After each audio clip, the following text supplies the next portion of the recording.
Para comenzar, vamos a probar esto. Quiero hacer una pequeña introducción aclaratoria, porque para poder hablar de cualquier tema que tenga que ver con los Vedas, en este caso la muerte, las entidades anímicas, etcétera, y contextualizarlo correctamente, necesitamos hacer algunas aclaraciones pertinentes. Resulta que desde la más remota antigüedad siempre se ha hecho alusión a Oriente como una fuente inagotable de sabiduría, de conocimiento, de misticismo, de espiritualidad. Pero resulta que recientemente, me estoy refiriendo a unos 3 siglos para acá, se ha construido una teoría, que es la famosa teoría de la invasión aria, que en esta teoría seguramente ustedes la habrán escuchado. La teoría de la invasión aria dice que existió en algún momento un origen entre Europa y Asia, en los Dardánelos, en el Caucásico, en el Cáucaso, y que en esta región justamente tuvieron origen muchas de las tribus y de las sociedades que poblaron Europa y que poblaron otras sociedades como la persa, como la babilónica y obviamente también la cultura de la India. Esta teoría tiene un origen y tiene una explicación del por qué se elaboró de esta manera. Y esa era la primera nota que quiero aclarar enfáticamente. Resulta, Franz Bopp fue uno de los primeros filólogos y es uno de los primeros difusores, divulgadores de este concepto indoeuropeo. Es decir, que la cultura de la India y la cultura europea tienen un origen común en la región del Cáucaso, entre Europa y Asia. Precisamente él explica o se basa en la semejanza lingüística entre muchos pueblos de Medio Oriente, muchos pueblos europeos y también, obviamente, con el antiguo sánscrito. La semejanza de las lenguas precisamente le dio pie a empezar a elaborar una teoría en la cual todos estos antiguos pueblos tenían un origen común. Aquí pongo algunos ejemplos, no sé si ustedes los alcancen a ver. Por ejemplo, el father del inglés, ¿no? que es pater en latín, que es pitar en sánscrito, ¿no? El mata de sánscrito, ¿no? Madre en español, por ejemplo, mother en inglés. Hay una serie de, vamos a decir, hay una gran empatía entre muchas lenguas de la antigüedad y, por supuesto, lenguas modernas que derivaron de aquellas lenguas antiguas. Entonces, esta teoría ha sido muy difundida y ha tenido una gran presencia. Sin embargo, me gustaría hacer una reflexión al respecto. August Wilhelm Schlegel fue un filósofo, un escritor y un pensador alemán que hace una cita de esta naturaleza. En la consideración del pensamiento y de la cultura ancestral de la India, el ser humano es guiado como en espiral hacia una antigüedad inexplorada. Ahí se encuentra con conceptos sin precedentes en toda la historia del espíritu humano.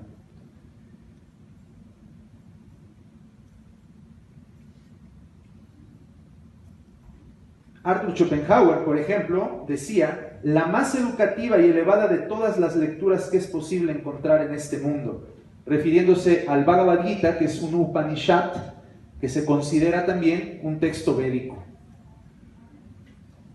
Y pues precisamente otro filósofo y pensador alemán, otro Schlegel, hermano del anterior, Friedrich Schlegel, dice: somos completamente incapaces de comprender realmente qué es religión, porque hemos vuelto estéril nuestro potencial superior. El ser humano se ha degradado hasta tocar fondo, desconoce absolutamente el propósito de su existencia. Pese a esta profunda ignorancia, se torna arrogante, escribe y habla atribuyéndose el mérito de explicar aquello que ya existía sobre la tierra desde tiempos antiguos. El hombre reflexivo sabe la verdad y desprecia los tiempos actuales que se vinculan con estas mentiras.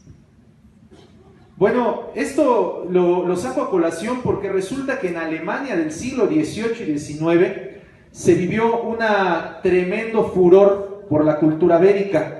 Y este tremendo furor por los antiguos Vedas y su sabiduría tan amplia y tan profunda, también llegó a influir a pensadores de la talla, por ejemplo, de Kant, o de la talla de Hegel, de Nietzsche, o del mismo Goethe. Es importante esta parte porque si nosotros revisamos la construcción filosófica de Hegel desde la luz de los Upanishads, vamos a poder encontrar una cantidad inagotable de coincidencias, podemos decir, o de elementos coincidentes.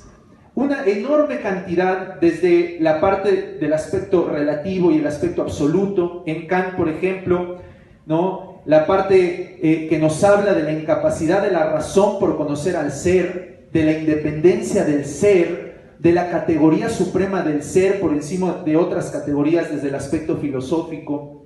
Podemos ver también la admiración que Goethe profesaba sobre la literatura védica, y podemos ver términos que Arthur Schopenhauer y Friedrich Nietzsche adoptaron en sus lecturas, como el término maya o samsara, ¿no?, que utilizaban para hacer alusión a esta confusión en la que vivimos los seres humanos, producto de la ignorancia material, mayásica, ¿no? Maya, que significa lo que no es, también significa lo que se puede medir, curiosamente.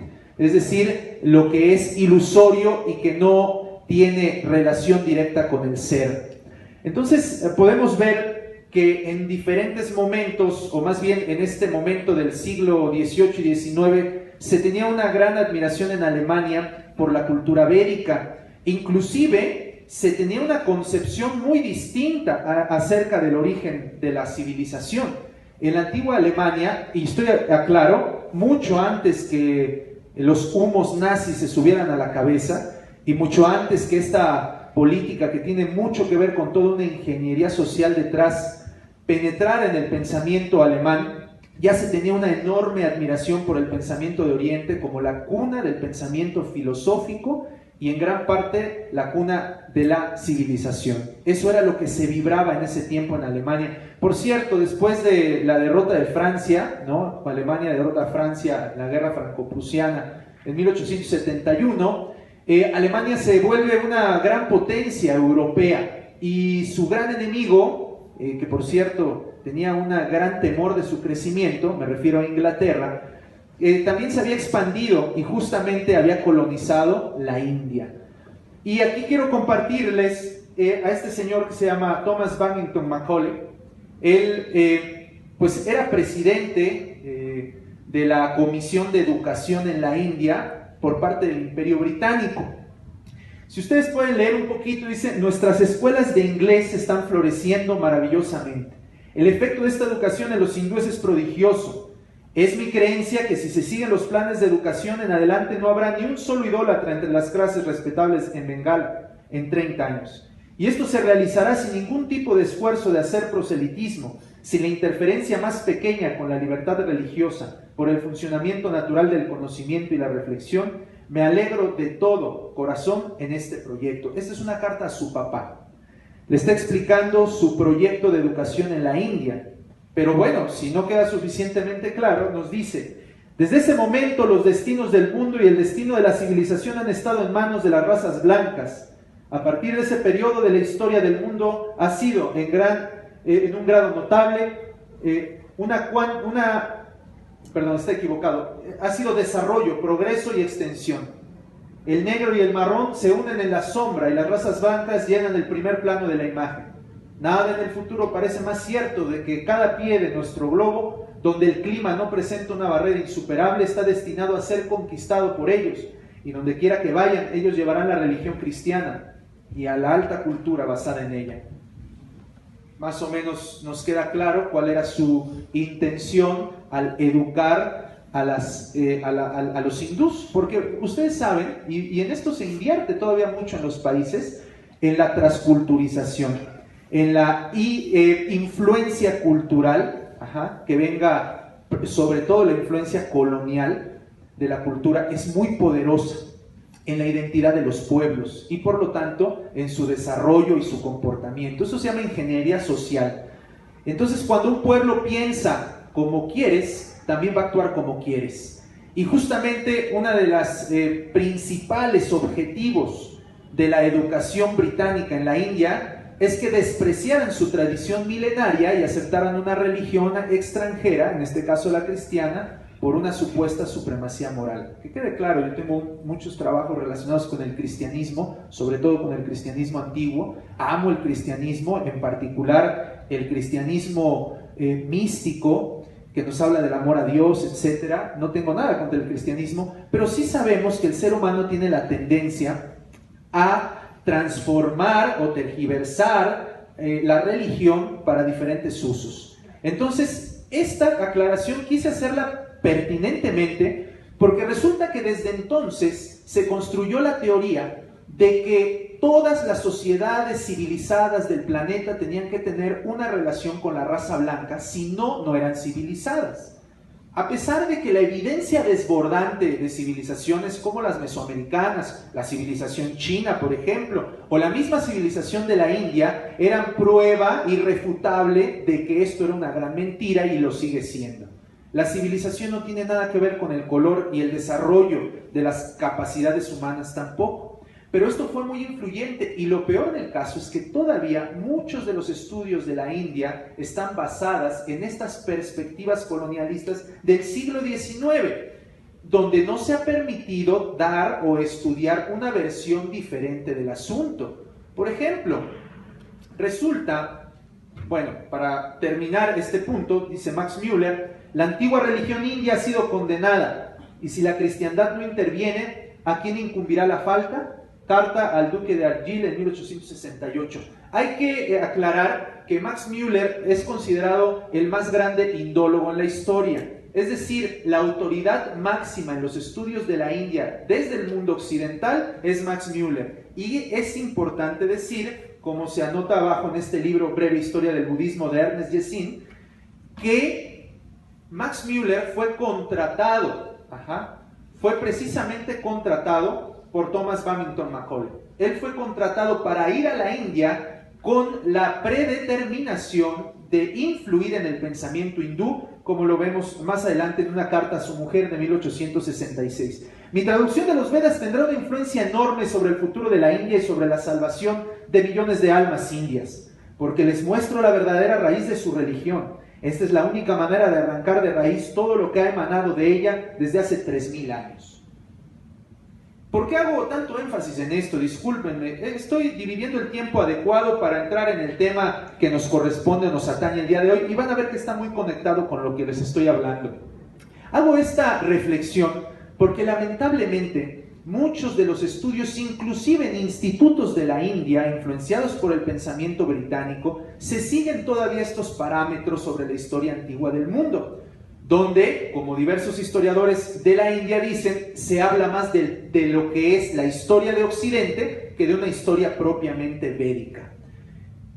Y es muy importante porque esta cuestión de que en una región del Cáucaso nacieron muchas razas que se difuminaron por el mundo y conquistaron el planeta, y justamente es enfático el punto en el que estas razas blancas conquistaron razas rojas y negras, y que la dominaron y la civilizaron, pues es una posición que podemos comprender cuando estamos en el siglo XIX, ¿no? En esta época del colonialismo y del expansionismo europeo, en esta época del Imperio Británico, etcétera, pues podemos entender que esta posición se asuma, pero no podemos creer que después de tantos siglos y después de investigaciones muy profundas, como por ejemplo cuando se deseca el río Saraswati, que resulta que tiene alrededor de 10.000 años que empieza a desecarse y que aproximadamente se termina de secar en el 3000 antes de Cristo, y que hay sociedades, hay ciudades muy cercanas en las afluencias del río Saraswati como Harappa, por ejemplo, que fueron bañadas en su tiempo por este río. Quiere decir que hace más de 5000 años había civilizaciones desarrolladas en estas regiones del mundo. ¿Y qué desarrollo tenían además? Y es muy importante, y esto lo vamos a enfatizar ahorita, también hacer un contrapeso. Todo esto ya está muy investigado y ya está muy refutado. Solamente que quería hacer énfasis sobre ello. Fíjense que hay una cosa muy interesante. Hace 5000 años, en el 3000 antes de Cristo, ya existían, por ejemplo, básicamente toda la estructura de la cultura védica, que es de lo que venimos a hablar el día de hoy, la muerte, los espíritus y otras entidades anímicas en los Vedas, más que propiamente en el hinduismo. Porque resulta que 3000 años antes de Cristo, básicamente en esa región del Cáucaso, pues todavía usaban pieles y ¿cómo decir? No había una piedra sobre piedra, y lo digo con mucho respeto, pero no hay ninguna civilización desarrollada de 3000 antes de Cristo en esa región. Por lo tanto, si podemos ubicar una civilización de 3000 o 4000 años anterior, pues podemos evidenciar que no había un vínculo y que la India tiene su origen en la India. Y que es más bien la India ha influido culturalmente a prácticamente todas las regiones del mundo. Esto lo evidencia, por ejemplo, la famosa teoría de 5 elementos que manejan los chinos, que es completamente ayurvédica. O por ejemplo lo evidencia el misticismo persa, que todo mundo sabe que es indo-iraní, es decir, es de origen védico en realidad.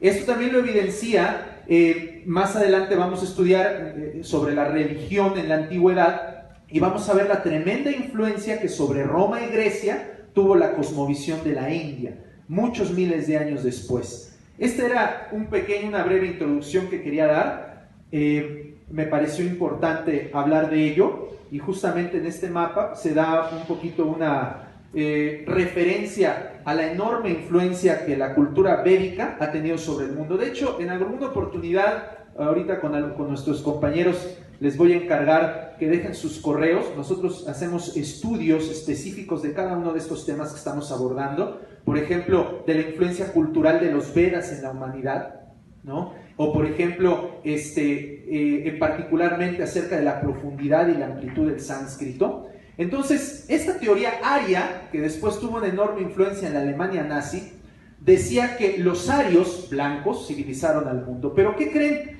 Que en realidad el concepto védico o sánscrito de ario es muy distinto. Y quiero leérselos aquí precisamente del Ramayana, que dice de la siguiente manera: Arya sarva samaschaiva sadeiva priyadarshanaha.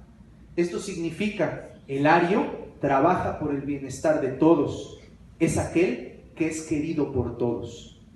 En el Bhagavad Gita, Krishna y Arjuna, en una conversación, en un momento muy crítico, Krishna, para increparlo, para ponerlo en crisis, le dice: te estás comportando como un anaryan, ¿sí? Significa como un no ario.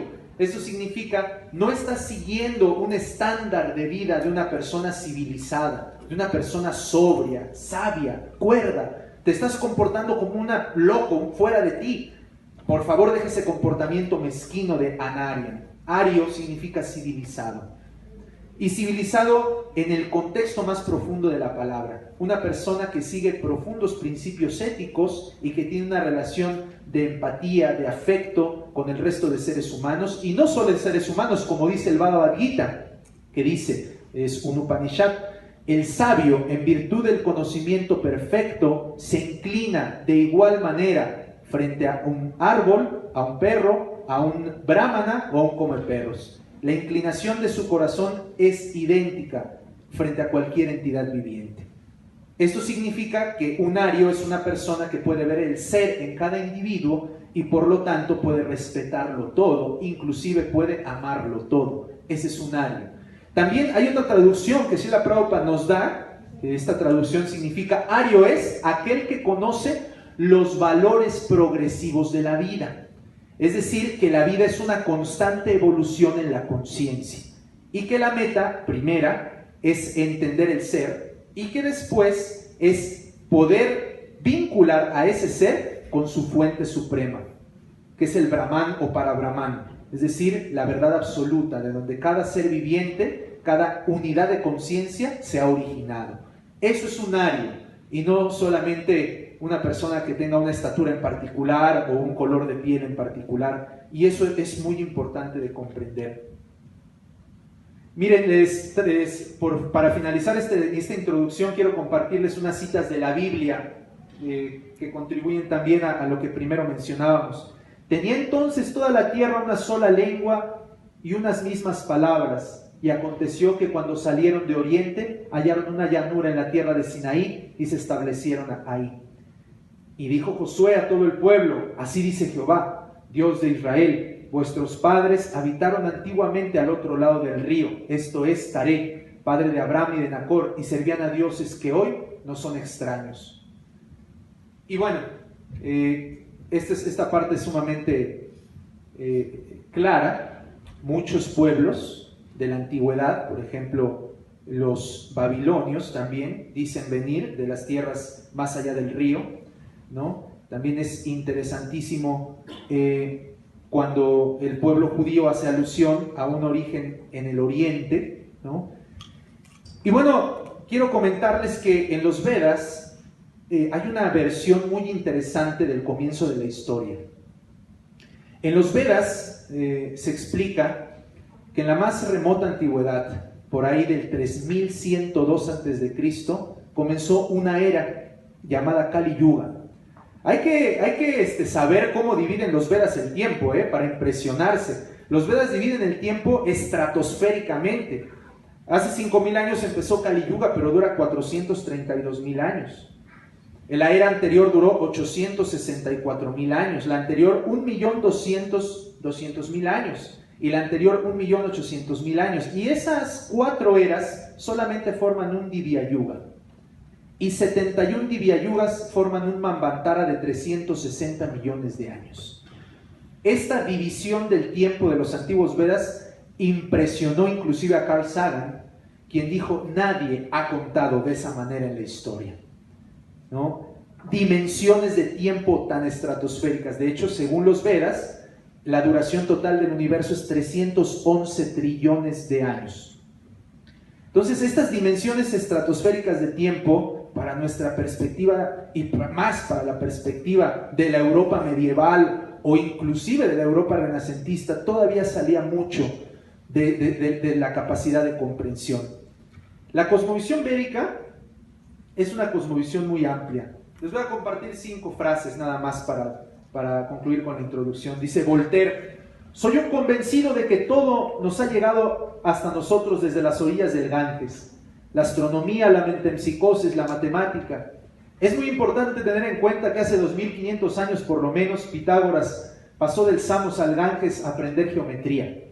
Pero ciertamente no habría emprendido un viaje tan extraño si la reputación de la ciencia de los brahmanes no se hubiese establecido desde mucho tiempo atrás en Europa.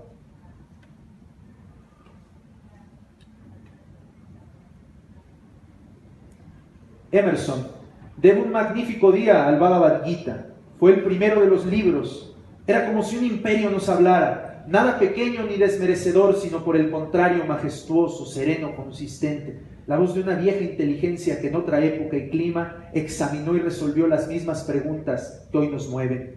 Henry David Thoreau: todas las mañanas lavo mi intelecto con la estupenda y cosmogónica filosofía del Bhagavad Gita. En comparación con estas enseñanzas, nuestra civilización y literaturas modernas me parecen mezquinas y triviales. Werner Heisenberg: después de las conversaciones sobre la filosofía de la India, algunas de las ideas de la física cuántica que habían parecido tan locas tomaron mucho más sentido.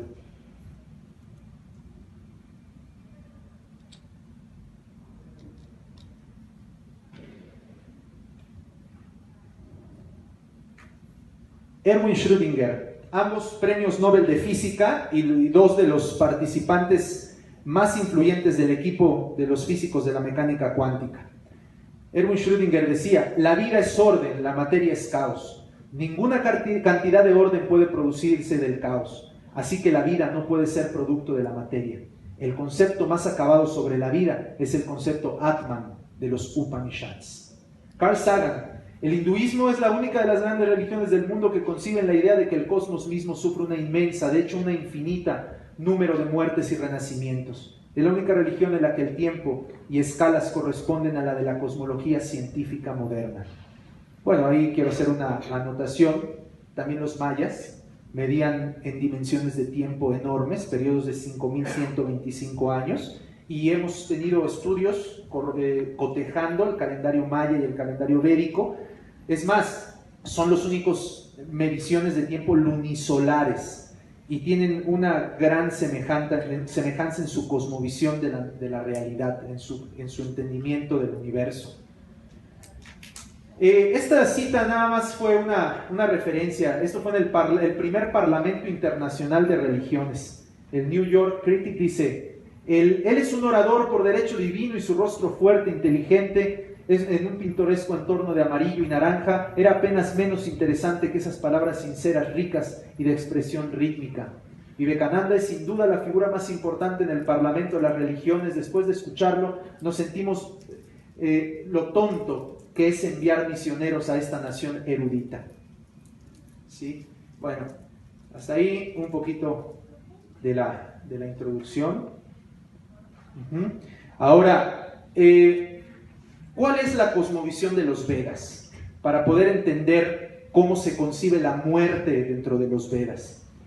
La cosmovisión védica hace una categorización de la realidad muy semejante a los dos más grandes pensadores de Occidente, a los dos constructores filosóficos más elaborados de Occidente, que son Hegel y Kant. Ellos en los Vedas explican que los sentidos son lo más elemental del nivel de existencia. El nivel sensual o sensorial es el nivel más básico de la existencia. También se dice en los Vedas que todo aquello que se puede percibir a través de los sentidos es relativo, es cambiante, es engañoso, es ilusorio. Esto se llama en sánscrito pratyaksha, que es muy parecido a nuestro empirismo.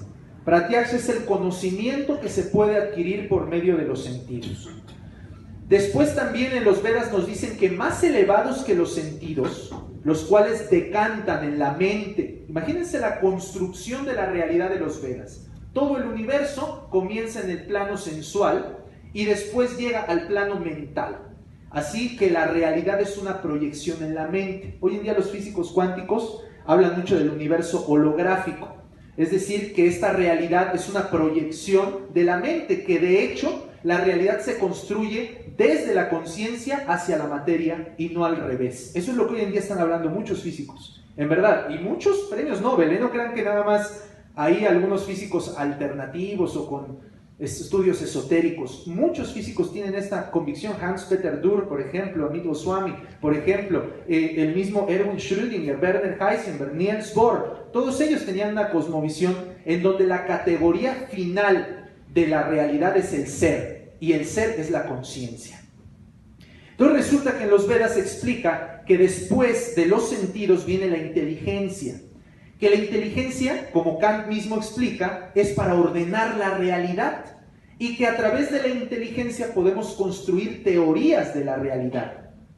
Las teorías de la realidad nos permiten tener una percepción, una comprensión de la realidad, pero como nos ha demostrado la misma ciencia empírico-racional occidental, el racionalismo es limitado. También se ha caído, una y otra vez se ha caído. Las teorías mecánicas de Newton son aplicables a una plataforma de realidad, pero en otra esfera ya no alcanzan a explicar. Por eso llegó la teoría de la relatividad, pero lo que la teoría de la relatividad ya no pudo explicar, la física cuántica lo explicó. Y así sucesivamente. Esto el escritor Thomas Kuhn le llama paradigmas científicos, es decir, una concepción que se vuelve viral, que se difunde en una época y que se toma como una verdad inamovible. Por eso los Vedas se dice que el intelecto, es decir, Anumana, es el nombre del racionalismo, es también imperfecto. La única manera de percibir la verdad es a través del ser, el cual tiene la categoría suprema dentro de la jerarquía de la realidad en los Vedas. Al ser se le llama Atma, palabra, por cierto, de la que viene nuestra palabra española alma, pero ya con una connotación por eventos culturales y la influencia de la religión sobre todo, que ya se sale del contexto original. Atma es el ser, Atma es el yo, Atma también es la conciencia y Atma es el principio viviente, Atma es el principio ordenador, Atma también es la voluntad. Todas esas características están incluidas dentro de Atma, y Atma es espiritual, no es material. Ahí podemos entender por qué Schrödinger dice que toda la realidad se debe construir a partir de Atman. También en la filosofía occidental se habla de estas realidades. Kant también habla de esto, pero por ejemplo Kant, igual que los Vedas, dice: la razón, crítica a la razón pura, es incapaz de comprender al ser, solo va a tener una imagen distorsionada de él. Hasta ahí llegó Kant. Y Hegel sí dice, bueno, lo infinito sí se puede revelar al finito. Y los Vedas, ambas teorías las abrazan y nos llevan a una comprensión superior. Cuando el ser se libera de la influencia de los sentidos y de la razón, puede conocerse a sí mismo, el primer paso de la trascendencia. Y ese mismo ser puede conectarse a su vez con su origen, que es la meta suprema de la trascendencia. El origen es divino. Inclusive la palabra divino viene también del sánscrito, viene de la palabra divya, que significa luminoso, ¿no?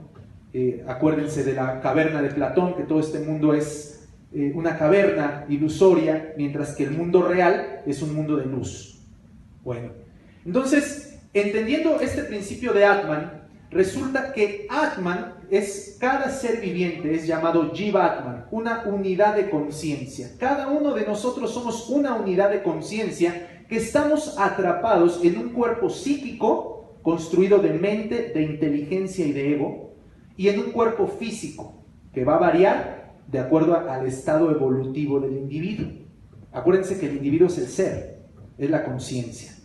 Entonces en los Vedas se nos dice, por ejemplo, que existen diferentes estados de civilización. Para empezar, existen diferentes estados del ser. Dice, existen los estados más elementales del ser, que son por ejemplo las plantas y los animales, que no violentan, sino que viven de acuerdo a un orden y a unas leyes preestablecidas en el universo, pero tampoco pueden evolucionar espiritualmente. Están condicionados. Dice, existe el ser humano, que se distingue precisamente del animal, porque tiene la capacidad de reflexionar y de transformarse a sí mismo, y no solamente de ser víctima de sus sentidos o de sus impulsos o de su instinto, sino tiene la capacidad de reflexionar, de corregirse y de direccionarse a un propósito superior, en este caso un propósito trascendental. Entonces, pero dicen los Vedas, de todos los seres humanos, una cantidad mayoritaria está en un estado primitivo y algunos son civilizados. La civilización, de acuerdo a los Vedas, comienza cuando el individuo respeta la naturaleza. Ahí comienza la civilización. Cuando el individuo se vuelve agradecido, karma, ¿sí? Ese se llama, es la sección karma, karmakanda, ¿no? O karma yoga, vamos a explicarlo dependiendo del contexto. Pero el karmi es aquel que respeta la creación, que agradece lo que le ha sido dado, que se ubica dentro del universo como un dependiente y que agradece a la tierra sus bondades, al sol, al aire. En los antiguos Vedas se dice que ese es el primer paso de la civilización, se llama karmi, aquel que no solamente puede reflexionar, sino que tiene una actitud agradecida con toda la creación. Pero dice que después de este estado, existe un estado superior de civilización jnana. El jnana es aquel que busca la causa última de las cosas, la razón última de las cosas. Aquí podríamos, por ejemplo, ver a los filósofos o los científicos, y nos dicen que el jnani culmina perfeccionándose cuando conoce al ser. Cuando puede conocer a Atman, es decir, su propio ser, entonces el científico o el filósofo alcanza la perfección del conocimiento. Hay que recordar lo que Sócrates le decía en el diálogo a Tetetes, cuando Tetetes le decía, oye Sócrates, ¿qué es la ciencia? Y Sócrates le decía, más bien al revés, Sócrates le decía a Tetetes, ¿qué es la ciencia, Tetetes? Y Tetetes decía, bueno, la ciencia y la geometría es la matemática. Y Sócrates le decía, no, Tetetes, si yo te pregunto qué es barro, no me respondas que es alfarería, que es construir ladrillos o hacer geoterapia. Barro es agua con tierra. Ciencia no es todas las formas que adquiere el conocimiento. Ciencia es el nombre que tiene el ser, la actividad del ser en la búsqueda de sí mismo. Eso es ciencia. Imagínense qué distante está de nuestra concepción moderna de ciencia. Entonces, bueno, resulta que dentro de este contexto estamos hablando que en los Vedas cada ser viviente se encuentra está aprisionado en este mundo. condicionando en diferentes estados. Cuando el ser humano está en una vida, cuando el ser viviente está en una vida humana, o matató Brahma Gyasa, la principal actividad a la que debe dedicarse es al conocimiento de la verdad absoluta, al menos a la búsqueda de la verdad absoluta. Ese es el mantra del Vedanta Sutra, o matató Brahma Gyasa. Eres ser humano cuando comienzas a buscar la verdad, la causa suprema, el origen supremo. Les invito a que lean a los primeros filósofos griegos, a los presocráticos, para que vean cómo Tales de Mileto, Anaximandro, Anaxímenes hablaban de la búsqueda de una causa suprema, de una fuente original de todo, el apeirón, ¿no? Es decir, el infinito, la causa y el sentido original de todo. Y también les invito, por ejemplo, a cómo Sócrates en los diálogos de Platón explica que el ser humano es humano cuando es filósofo. Esto significa cuando comienza ese proceso de indagación. O matato Brahma Gyasa. La vida humana comienza con la búsqueda de esa verdad suprema. Y resulta que en los Vedas esa verdad suprema comienza con el conocimiento de nosotros mismos. Aham Brahmasmi. No soy este cuerpo, no soy esta mente, no soy ni siquiera la razón. Soy conciencia. Conciencia en estado puro. Y ese estado puro de la conciencia, mejor dicho, tiene propiedades intrínsecas. El conocimiento de esas propiedades del ser es el primer escalafón en el desarrollo del conocimiento, según los antiguos pensadores. Bueno, fíjense qué interesante. ¿Qué tiene que ver todo esto con la muerte? Mucho. Ahí vamos a empezar directamente a hablar de esto. En la antigüedad también la civilización se concebía a partir de dos principios, Dharma y Sanatan Dharma. Dharma significa la organización social.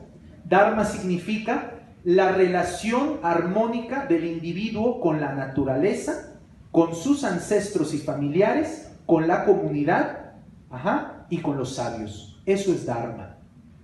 El Dharma también se traduce como función o como religión, porque en la antigüedad no había distinción entre religión y ley. Hoy en día, se los digo porque yo estudio Derecho, hoy en día nos hacen toda una justificación súper profunda de cómo es el origen de una ley. En última instancia, como dice nuestro querido maestro Fernández Ruiz, es la imposición de los más fuertes sobre los más débiles, ¿no? En realidad no hay una, vamos a decir, una formulación de una ley que esté exenta de esto, a menos que sea una ley cósmica, como en los antiguos Vedas se le llamaba al Dharma. Entonces la sociedad se organizaba de acuerdo al Varna Ashram Dharma, es decir, división de trabajo. Por favor, no lo confundan con las castas. Este tema de las castas sigue siendo la mala interpretación de la India actual, porque hay que decirlo, y la mala interpretación del occidental estudiando a la India. Es la división de trabajo. Quiero compartirles, por ejemplo, un sociólogo moderno francés, Emilio Durkheim. Si lo han escuchado, ustedes sabrán que él habla que en realidad la división de trabajo es necesaria en una sociedad. Es natural, inclusive, dividir el trabajo. Pero coordinar el trabajo y darle un propósito ético y de bienestar común, ese es el trabajo de un gobierno consciente o de una administración con sabiduría. Esta división de trabajo también Platón la menciona, porque no quiero adelantarles, pero Platón sí definitivamente era un hijo de los Vedas. Así les puedo decir que era una influencia directa de los antiguos Vedas, sin temor a equivocarnos, solo que no podemos extendernos tanto en la aclaración del tema. Igual Aristóteles habla acerca de esos sabios de Oriente, ¿no? De esas grandes luminarias de Oriente, Aristóteles mismo. Bueno, entonces la religión védica es Varna Ashram Dharma. Se divide la sociedad en diferentes labores, de acuerdo al fenotipo, a la constitución psicofísica, que en sánscrito se llama prakriti. Esto es natural, Ni siquiera se tiene que hacer gran cosa para que cada individuo actúe de acuerdo a su propia necesidad y naturaleza. Hay individuos que les va a gustar trabajar en ciertas cosas, que van a ser hábiles con las manos, que van a ser buenos artistas. Ahí va a haber individuos que les guste mucho la administración de los recursos o el comercio. Estaba viendo un libro de Taylor, ¿no? Friedrich Taylor. sobre administración científica, y la división que da de la administración científica son las 4 divisiones de trabajo de los Vedas, así tal cual. Entonces en los antiguos Vedas se dan esta administración de la sociedad, pero no solo eso, también se explica que la sociedad humana, que cada individuo civilizado debe tener un proceso en la vida: brahmachari, grihasta, vanaprastha y sannyasi. Esto significa que cada individuo debe recibir una profunda educación acerca de lo trascendental, Brahman. Eso es brahmachari, aquel joven que se abstiene de actividades materiales con la finalidad de conocerse a sí mismo y de instruirse en estos aspectos espirituales. Grihasta es aquel individuo que forma una familia, ¿ok? Vanaprastha es el individuo que se retira de la familia, y sannyasi es el que renuncia a todo vínculo con lo material, solo en búsqueda de lo trascendental. En particular, la responsabilidad de la sociedad recae en los casados, grihastas, porque los otros dependen de las actividades económicas de los grihastas. Obviamente esto se ha degenerado en la India, inclusive actualmente. Srila Prabhupada criticaba enormemente a aquellas personas que en una pseudo renuncia vivían de la mendicidad sin tener verdaderamente la búsqueda de lo trascendental. Por supuesto que a eso no se refiere la cultura védica cuando habla de la renuncia. Sin embargo, en la cultura védica se explica que el grueso de la sociedad organizada son las gentes casadas, la familia. Y en esta familia se fundamenta justamente un aspecto primordial de la religión. Dharma es religión, Dharma es organización social, Dharma sí es ley también. Entonces, un aspecto de la ley es la relación del individuo con la naturaleza.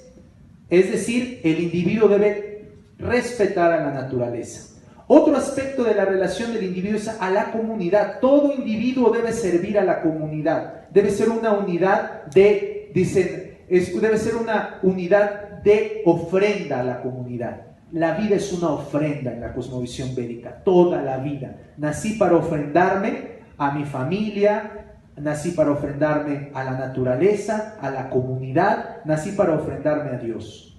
Para eso nací en la cosmovisión védica. Entonces, ya dijimos, Dharma significa respeto a la naturaleza, respeto a los antepasados, respeto a la sociedad o ofrenda a la sociedad. Y particularmente me quiero centrar en el aspecto de la familia, porque resulta que es la familia el núcleo de la religión antigua. Les recomiendo un libro que se llama La ciudad antigua, de un autor francés del siglo XIX llamado Fustel de Coulanges, Numa Denis Fustel de Coulanges. Él explica cómo la sociedad griega y la sociedad romana, antes de la república, se constituyeron en familias, fratrías, y después civis o ciudades. Es decir, que el núcleo central de la organización social griega y romana eran la religión familiar. Ahí estamos en el punto central del día de hoy. La religión familiar de los griegos y los romanos, el mismo Fustel de Coulanges hace 150 años, ya decía que tenía una enorme influencia de la cosmovisión védica, porque de hecho el antiguo culto a los ancestros de los griegos y romanos se llamaba culto a los manes, y los ancestros en los Vedas se llaman manus, que por cierto es la palabra que le da origen a la palabra humano, y también es la misma raíz sánscrita que le da origen a la palabra man, hombre. Entonces es muy interesante porque dentro de la cosmovisión védica, la religión, como ya dijimos, es la ofrenda a todos estos aspectos, pero particularmente es la conservación del núcleo familiar. Porque de acuerdo a la cosmovisión védica, cada individuo viene cargando lo que los ancestros han realizado y han dejado de realizar en esta vida. Cada individuo es una proyección de los deseos, de los impulsos y de las actividades de sus ancestros. Es un heredero directo de un tejido sumamente elaborado de emociones, de pensamientos, de deseos, de necesidades que han decantado en el individuo. No nacemos nada más así, traemos una enorme influencia. Y no solamente la influencia que traemos directamente de la convivencia con la familia, sino tenemos una influencia que es inclusive inconsciente de generaciones anteriores. Por eso los Vedas decían que era fundamental de cada individuo reconocer a sus ancestros y que la organización de una familia y una casa debía centrarse en el culto familiar para la salud del sistema familiar. Y aquí me estoy robando, si algunos se dieron cuenta, palabras de un famoso psicólogo alemán, ¿sí? Palabras de un famoso psicólogo alemán que nos habla también de la familia y de la enorme influencia en el individuo. Entonces, aquí estamos hablando que en los Vedas la religión familiar significaba el reconocimiento y el agradecimiento a todos aquellos que contribuyeron a que yo esté en este mundo. Y también todos aquellos que vienen después de mí, como un solo tejido. Por lo tanto, en la cosmovisión védica, la religión del hogar era principalmente el culto a los antepasados, principalmente el culto a los ancestros en común y a lo que le llaman, como Husserl le llama, Husserl de Coulanges, la deidad familiar. Acuérdense que en la antigüedad tenían la tendencia a dedicarse a una actividad común. Las familias, los apellidos eran conocidos por la actividad a la que se dedicaba la familia desde tiempo inmemorial. Y esto es tan universal que nuestros famosos calpulis seguían el mismo principio exactamente.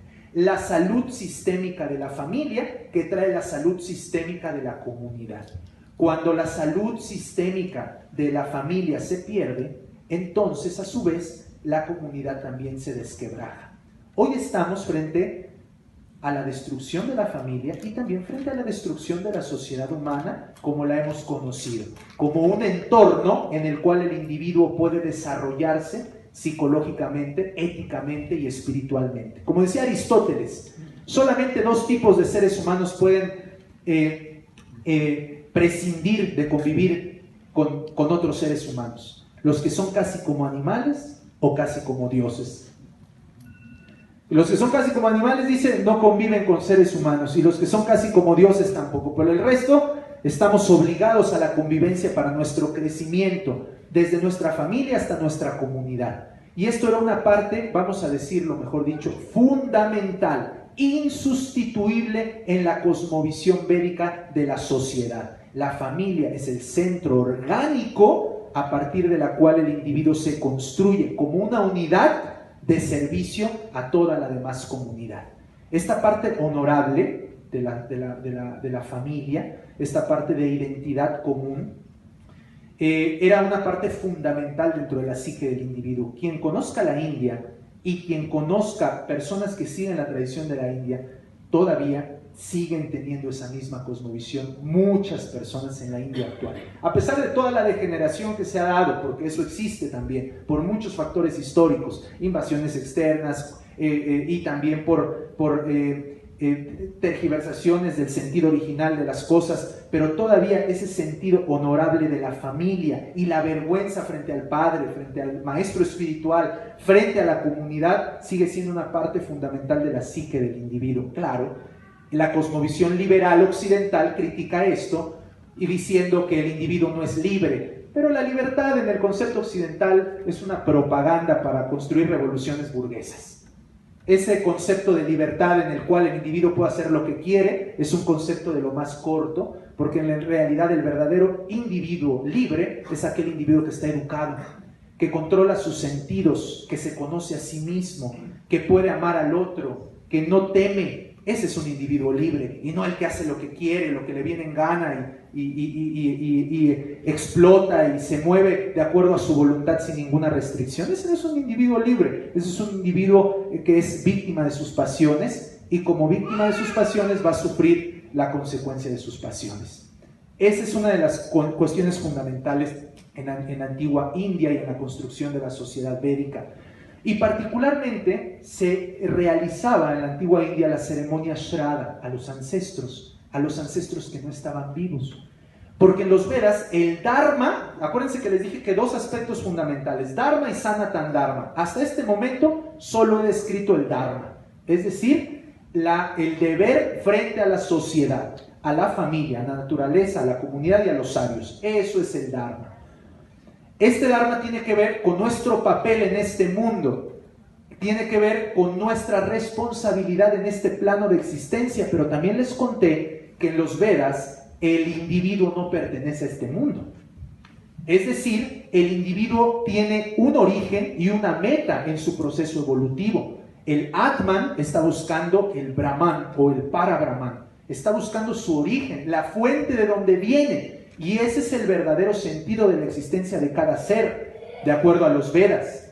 Entonces, si estamos diciendo que la responsabilidad que se tiene en este mundo frente a todos estos aspectos de la vida en comunidad y del ser humano frente a la creación, también hablamos de que no es el único deber. En el interior, el ser tiene una naturaleza espiritual que necesita satisfacer. Por eso en el Veda se complementan y se coordinan el Dharma material con el Dharma espiritual. Es decir, el deber en este mundo con el deber original o el deber natural de cada ser, que es volver a casa, al mundo original, al mundo divino.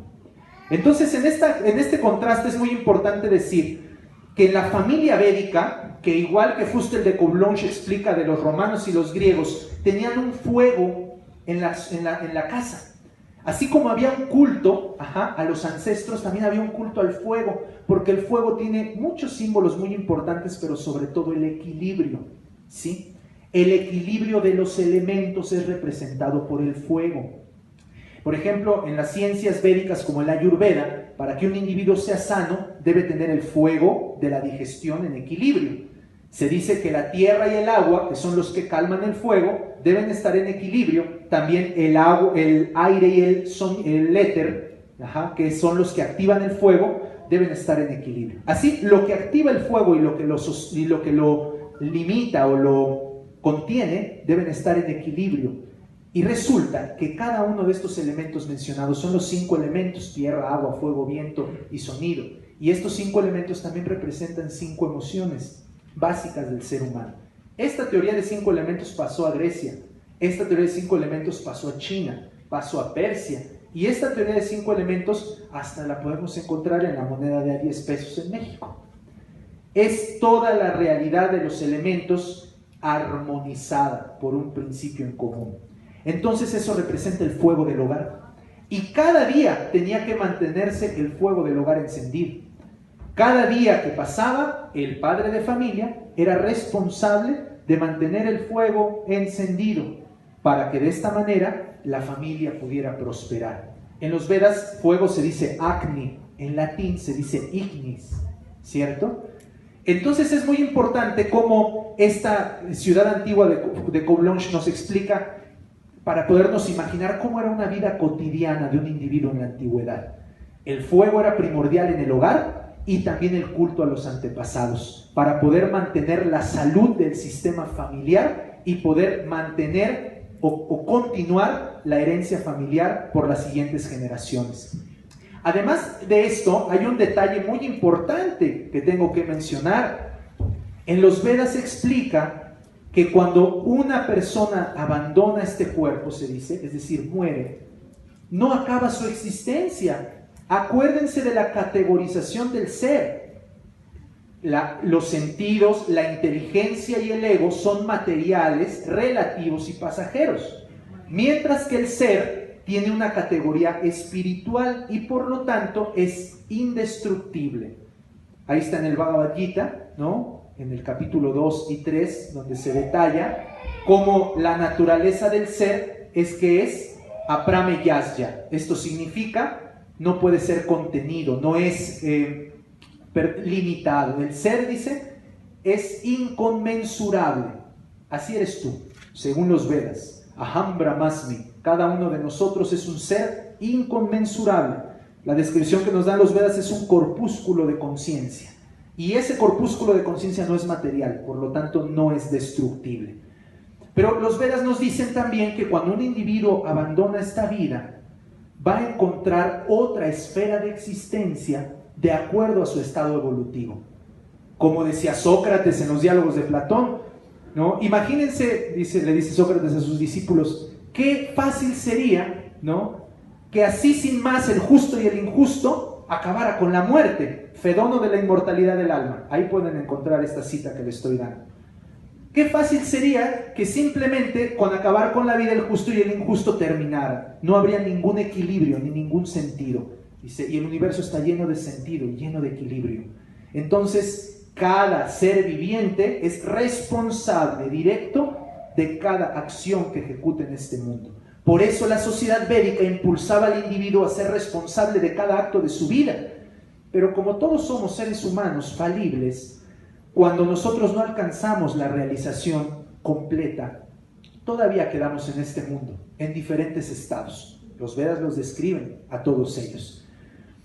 Y se dice que la manera en la que el individuo puede ayudar a sus ancestros a que continúen su camino hacia la trascendencia es manteniéndoles las ofrendas, ofrendándoles, agradeciéndoles y reconociéndoles.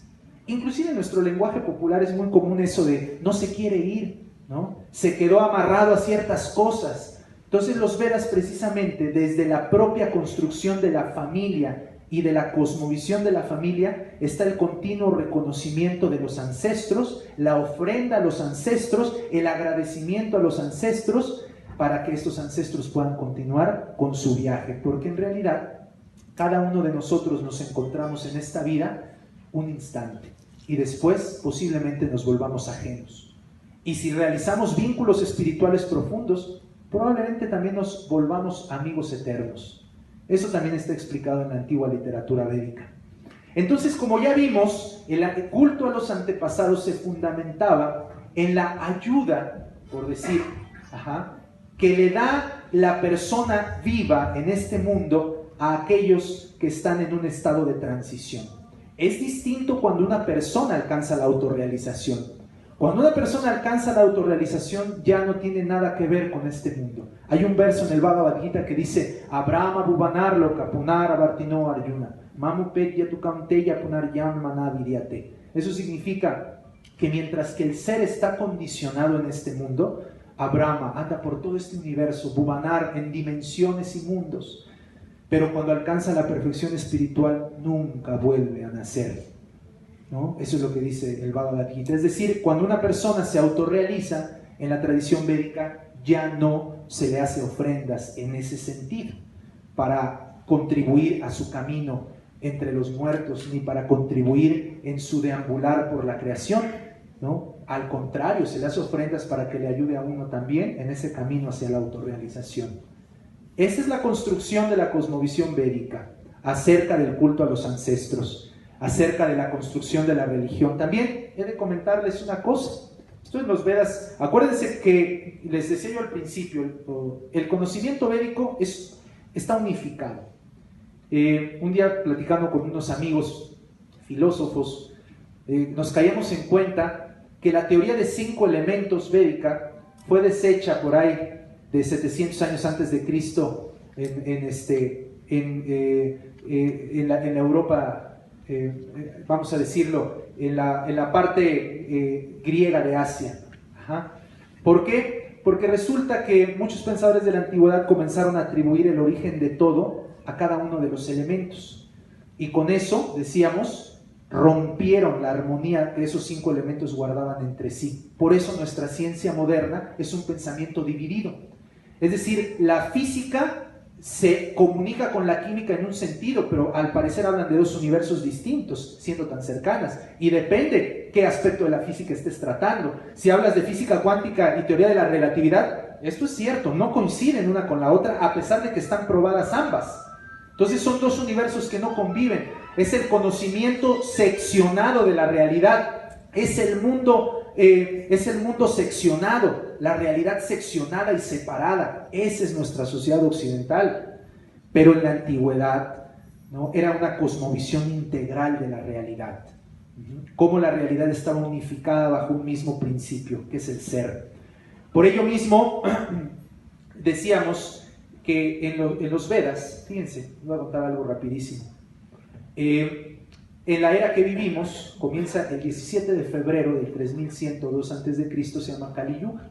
Y la descripción que dan de nuestra era, desde esa época, es tremenda, ¿no? Dicen que en esta era no vamos a tener un norte espiritual, un oriente espiritual, no vamos a tener una directriz clara.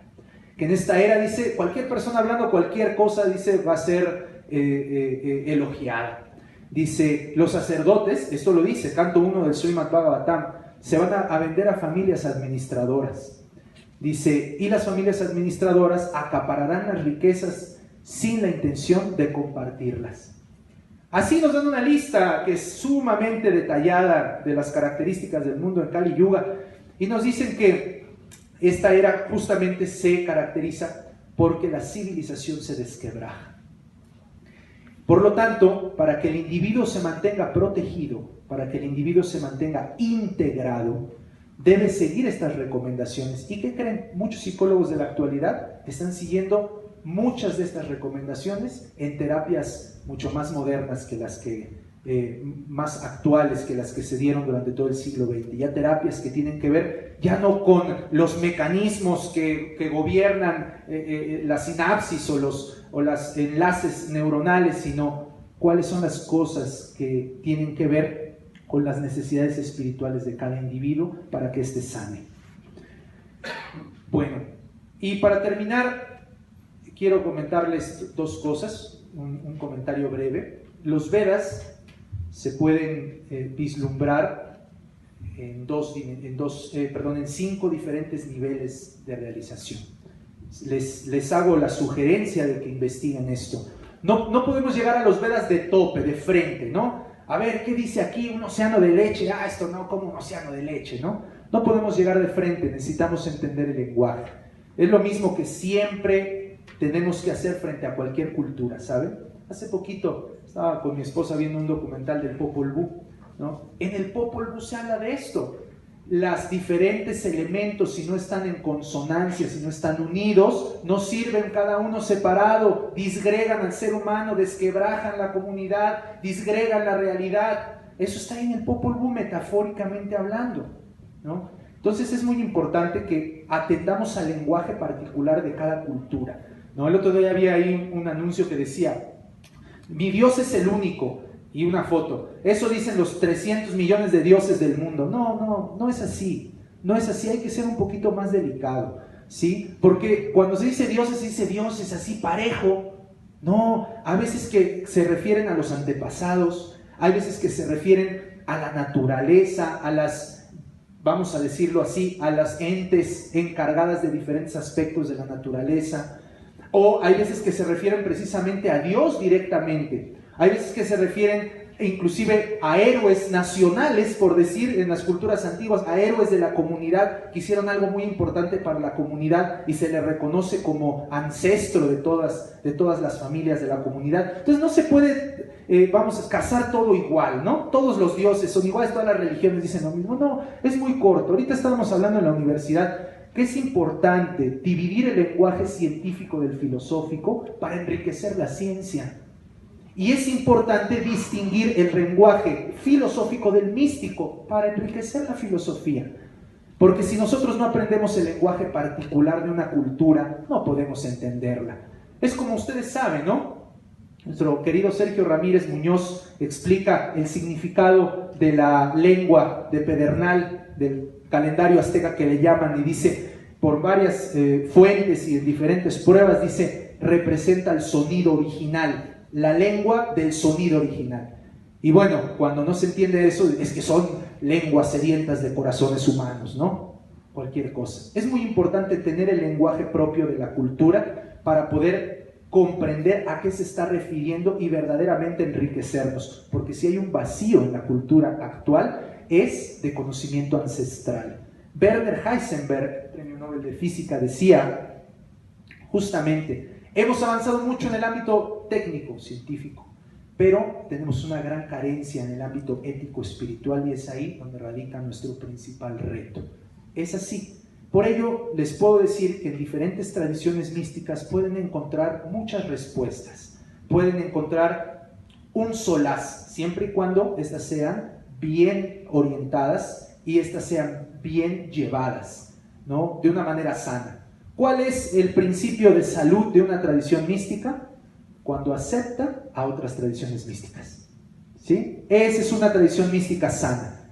Cuando dice Dios está en el Islam, Dios está en la Biblia, Dios está en los Vedas y Dios está también en el Anáhuac.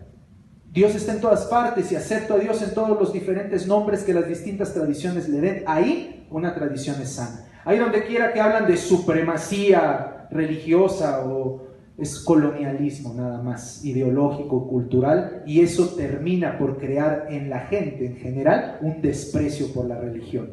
Pero créanme, la religión no tiene nada que ver con esas instituciones pervertidas que muchas veces observamos. Religión es el orden del hombre. Es el orden que lleva en todos los aspectos de su vida para poder a su vez tener un proceso espiritual que le permita vincularse primero consigo mismo, conocerse profundamente y después conectarse con la fuente suprema de todo. Y bueno, justamente en ese lenguaje quería yo platicarles unas historias muy veloces. Una historia del antiguo Srimad Bhagavatam, y una historia del antiguo Katha Upanishad. Breves historias, muy breves. En el Katha Upanishad se cuenta que un brahmana llamado Nakiketas fue a la región de los muertos y se encontró con el juez cósmico que se llama Yamaraj, y también tiene su nombre luminoso, por decir, el que ayuda a los demás. Pero Yamaraj es el juez, y como juez evalúa la conducta del individuo a través de su vida y dicta una sentencia. Vas a ir exactamente al lugar que te corresponde para que puedas aprender lo que no has aprendido, para que puedas corregir lo que no has corregido y para que puedas resarcir el daño que has hecho a otros. Yamaraj es ese juez cósmico, ese superintendente de la muerte que le llaman, que el alma visita cada que abandona un cuerpo y cada que no alcanza, obviamente, la trascendencia. Entonces resulta que Nakiketas llegó con el Señor de la Muerte y cuentan en el Katha Upanishad que ese día el Señor de la Muerte no está. Entonces, como en los Vedas se dice que cada que un brahmana te visita debes de recibirlo con el honor correspondiente, entonces Yamaraj le dijo: a ver, Nakiketas, dame 3 deseos que yo te pueda complacer para que tú me puedas perdonar por no haberte recibido el día que tú viniste a mi morada.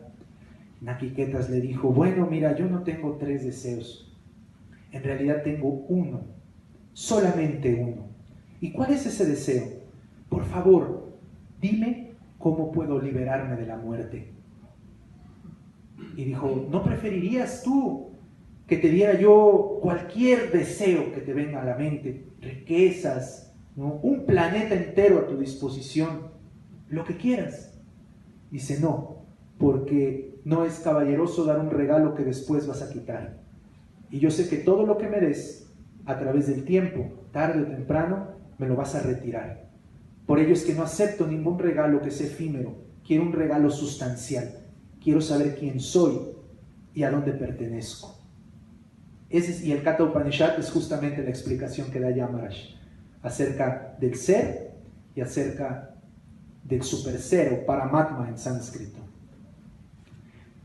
Así que bueno, en esta vida debemos buscar el regalo verdadero, la ofrenda verdadera, por decir, el beneficio verdadero de cada ser.